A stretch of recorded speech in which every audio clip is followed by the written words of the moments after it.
नमस्कार दोस्तों, कोरोना के कर्मवीर कार्यक्रम में आपका स्वागत है। दुनिया शायद इस वक्त पिछले कुछ सदियों के सबसे बड़े संकट से जूझ रही है, जहां पूरी मानवता के सामने एक ऐसा दुश्मन आ डटा है जो दिखाई तक नहीं देता। उसका अगला वार क्या होगा, कोई अंदाजा नहीं लगा सकता। जी हां, हम बात कर रहे हैं कोरोना वायरस की, जिसके सामने दुनिया असहाय नजर आ रही है। लेकिन ऐसा भी नहीं है कि पूरी मानवता ने इसके सामने हथियार डाल दिए हों। इस कठिन लड़ाई में कुछ कर्मवीर योद्धा ऐसे हैं जो पूरी शिद्दत से ये जंग लड़ रहे हैं, न सिर्फ अपने लिए बल्कि पूरे समाज के लिए। ये वो कर्मवीर योद्धा हैं जो निराशा भरे इस माहौल में भी लोगों को मुस्कुराने का मौका देते हैं, जो अपना सब कुछ दांव पर लगाकर लोगों की उम्मीद को मरने नहीं दे रहे हैं।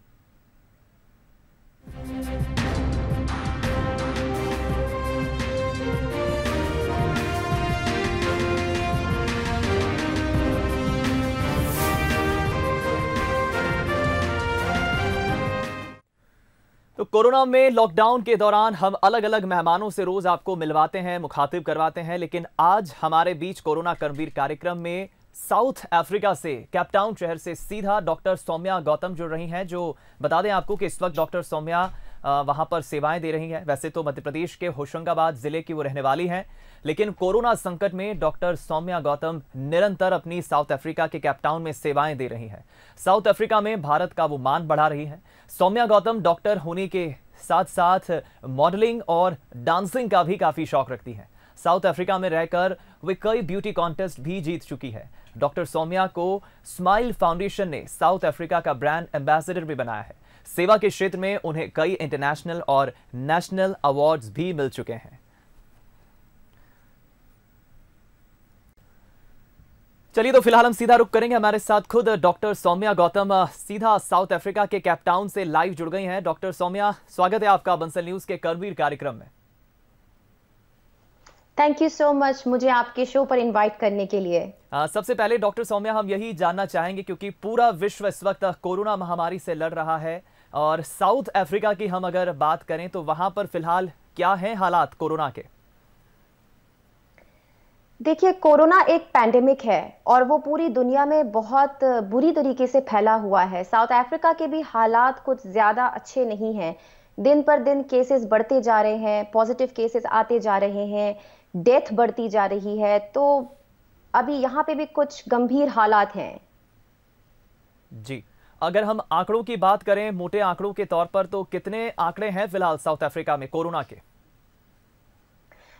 जो मैंने अभी रिसेंटली स्टैटिस्टिक्स चेक किया था, उसके अकॉर्डिंग साउथ अफ्रीका में 8000 से ऊपर पॉजिटिव केसेस पहुंच चुके हैं और 160 के ऊपर करीबन कुछ डेथ हो चुकी है। Okay, and doctor Soumya, Bharat में भी लगातार सरकार और प्रशासन तैयारियां कर रहा है कोरोना से लड़ने के लिए। लॉकडाउन के तीसरे फेज में हम इस वक्त जी रहे हैं। भारत में जो इस वक्त तैयारियां कोरोना को लेकर हो रही हैं, और भारत के हालात पर साउथ अफ्रीका के लोग क्या सोचते हैं? सबसे पहले तो मैं ये बताना चाहूंगी कि भारत एक बहुत बड़ा देश है जिसकी जनसंख्या काफी ज्यादा मात्रा में है। तो भारत जैसे देश को इस पैंडेमिक से बचाना इतना आसान नहीं है। पर यहाँ पर भी साउथ अफ्रीका में काफी लोग बात कर रहे हैं कि हम लोग तारीफ करते हैं भारत की, कि जिस हिसाब से भारत इस पैंडेमिक को कंट्रोल कर रहा है, जिस हिसाब से भारत की गवर्नमेंट ने लॉकडाउन को इनिशिएट किया जल्द से जल्द, मुझे लगता है कि वो सबसे ज्यादा निर्णय है। आज भारत पूरी दुनिया में एक मिसाल बना हुआ है, जिस तरीके से वो इतनी बड़ी देश की जो जनता है, जिस तरीके से वो उनको देखरेख कर रहा है, लॉकडाउन को इनिशिएट कर रहा है। एक टीम वर्क होना बहुत ज्यादा जरूरी होता है, जो भारत में दिखाई देता है। समय समय पर एजुकेट करना, जागरूकता क्रिएट करना, लोगों से कम्युनिकेट करना, ये भारत की बहुत अच्छी क्वालिटी है। जी, डॉक्टर सौम्या, हम ये भी जरूर जानना चाहेंगे कि साउथ अफ्रीका के केपटाउन में जो आप सर्विसेज दे रही हैं अपनी, कितने वक्त से आप सर्विस दे रही हैं, आपकी वर्किंग कैसी है और वहां पर आपकी ड्यूटी कैसी है? जी, मुझे साउथ अफ्रीका में 7 साल हो गए हैं। मैं एक मेडिकल डॉक्टर हूँ केप टाउन में। तो हम लोग रोज जाते हैं काम करने, सुबह 7:30 बजे से 4:30 बजे तक, और महीने में कम से कम 9 बार हमको इमरजेंसी ड्यूटी करनी होती है, जिसकी वजह से हमें अस्पताल में ही रुकना होता है।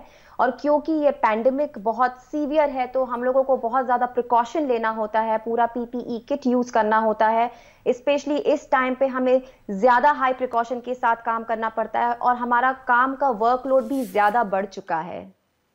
जी, डॉक्टर सौम्या, हम ये भी ज़रूर जानना चाहेंगे कि चूंकि भारत और साउथ अफ्रीका के अगर हम हालातों के कंपैरिजन करें, अंतर की बात करें, तो क्या अंतर आप पाती हैं? साउथ अफ्रीका में क्या खामियां आप देखती हैं, क्या अच्छी बातें आप देखती हैं, और भारत में क्या खामियां अच्छी बातें देखती हैं? दोनों देशों में क्या अंतर देखती हैं आप? देखिए, दोनों देशों की एक जो सबसे अच्छी बात है जो मैं महसूस करती हूँ या देखती हूँ न्यूज़ के थ्रू, सोशल मीडिया के थ्रू, वो ये है कि जैसे ही इस वायरस ने हम लोगों पर अटैक किया, इन दोनों देशों ने लॉकडाउन को इनिशिएट किया। मुझे लगता है कि वो सबसे अच्छा डिसीजन है, सबसे अच्छा निर्णय है एक ह्यूमन चेन को ब्रेक करने के लिए और इस वायरस को रोकने के लिए। भारत और साउथ अफ्रीका में काफी पॉवर्टी है, लो सोशो इकोनॉमिक ग्रुप के लोग हैं, पर साउथ अफ्रीका में एक जो प्रॉब्लम मैं देखती हूँ वो ये है कि यहाँ पे टीबी और एचआईवी के केसेस बहुत ज्यादा है अगर आप बाकी किसी देश से कंपेयर करें तो। और पॉवर्टी और लो सोशो इकोनॉमिक होने की वजह से ये जो वायरस है ऑलरेडी इन लोगों को बहुत ज्यादा बीमार कर रहा है, जो पहले से ही काफी बीमार हैं, टीबी में है, एचआईवी में है, जिसकी वजह से उनकी इम्यूनिटी बहुत कम होती जा रही है। तो शायद मेरे लिए सबसे ज्यादा चिंता का जो एक रीजन है वो यही है अभी साउथ अफ्रीका में फिलहाल, कि हम लोग कैसे मैनेज करेंगे जो पेशेंट्स ऑलरेडी टीबी और एचआईवी से हैं। जी। डॉक्टर सौम्या, हम ये भी देख रहे हैं कि इस कोरोना पैंडेमिक ने हमारी लाइफस्टाइल को, जीवन शैली को इतना बदल के रख दिया है। हम टेक्नोलॉजी का भरपूर सहारा जो है ले रहे हैं। इस वक्त ऑनलाइन पैटर्न पे हम काम कर रहे हैं, वर्क फ्रॉम होम पैटर्न पे हम दुनिया जो है इस वक्त कारगर काम कर रही है। आप इस वक्त साउथ अफ्रीका के कैपटाउन से हमारे साथ लाइव जुड़े हैं, लेकिन हमें बिल्कुल नहीं लग रहा हम इतने बेहतर तरीके से संवाद कर पा रहे हैं। आप अपने परिवार और दोस्तों से कैसे संपर्क करती है, कैसे कितने कितने समय में आप बातचीत करती हैं, क्योंकि आप कैपटाउन साउथ अफ्रीका में हैं। भारत में जो आपके रिलेटिव्स या फ्रेंड्स हैं उनसे आप कैसे अपना कांटेक्ट बनाती है?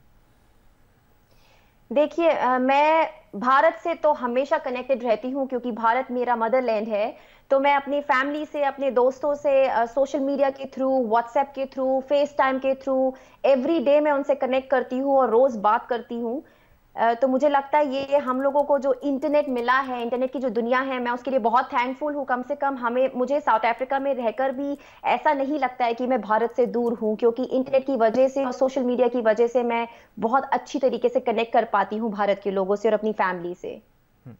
और डॉक्टर सौम्या, आप आने वाले वक्त को कैसे देखती हैं? क्योंकि जाहिर है कि हालात सामान्य कब होंगे किसी को नहीं पता। वैक्सीनेशन कोरोना की अब तक बनी नहीं है, लेकिन तमाम काम करने के तौर तरीकों में, इंसान के व्यवहार में, हर चीज़ में इतना परिवर्तन आ गया है, तब्दीली आ गई है कि आने वाले बहुत बड़े वक्त तक हमारे लिए काफ़ी चैलेंजेस हैं, काफ़ी अपॉर्चुनिटीज़ भी रहेंगी।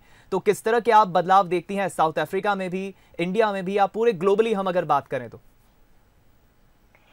देखिए, मैं एक चीज में बिलीव करती हूँ, पॉजिटिव माइंडसेट के साथ अपनी जिंदगी को आगे बढ़ाना। सबसे पहले तो मैं एक और चीज कहना चाहूंगी इस आंसर को देने के पहले, कि भारत की एक चीज मुझे बहुत ज्यादा अच्छी लगी कि वहां पे हर एक इंसान अपने अपने स्तर पर एक दूसरे की मदद कर रहा है, चाहे वो पैसों की हो, चाहे वो इमोशनल सपोर्ट की हो, या फिर चाहे कोई भी मदद हो। तो मुझे लगता है कि ये पैंडेमिक इतनी जल्दी नहीं खत्म होने वाला है, लेकिन अगर हम इसको पॉजिटिव एटीट्यूड के साथ, पॉजिटिव सोच के साथ सब लोग साथ में मिलकर चले तो शायद हम इस पैंडेमिक को जल्द से जल्द खत्म कर पाएंगे। तो पॉजिटिव अप्रोच रखना किसी भी चीज के लिए बहुत ज्यादा जरूरी है, ऐसा मैं मानती हूँ।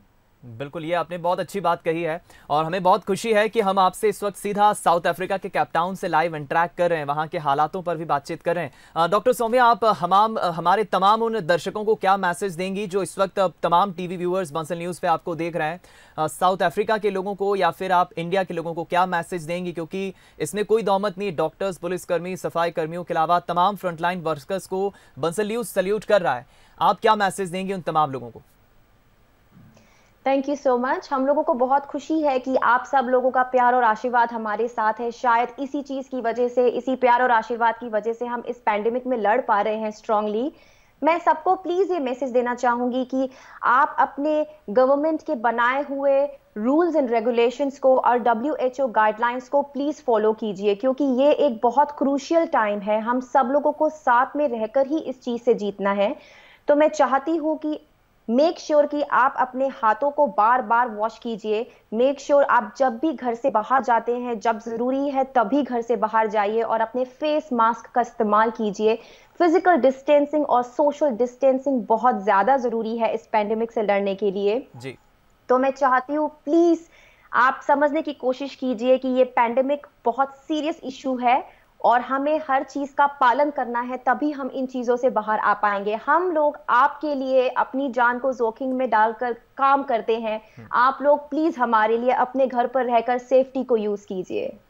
चलिए, मुझे बहुत अच्छा लगा डॉक्टर सौम्या आपसे बातचीत करके, और साउथ अफ्रीका के केप टाउन में आप अपनी सर्विसेज दे रही हैं, इससे भारत का, मध्य प्रदेश का भी मान बढ़ता है। बहुत सारी शुभकामनाएं आपको और धन्यवाद। Thank you.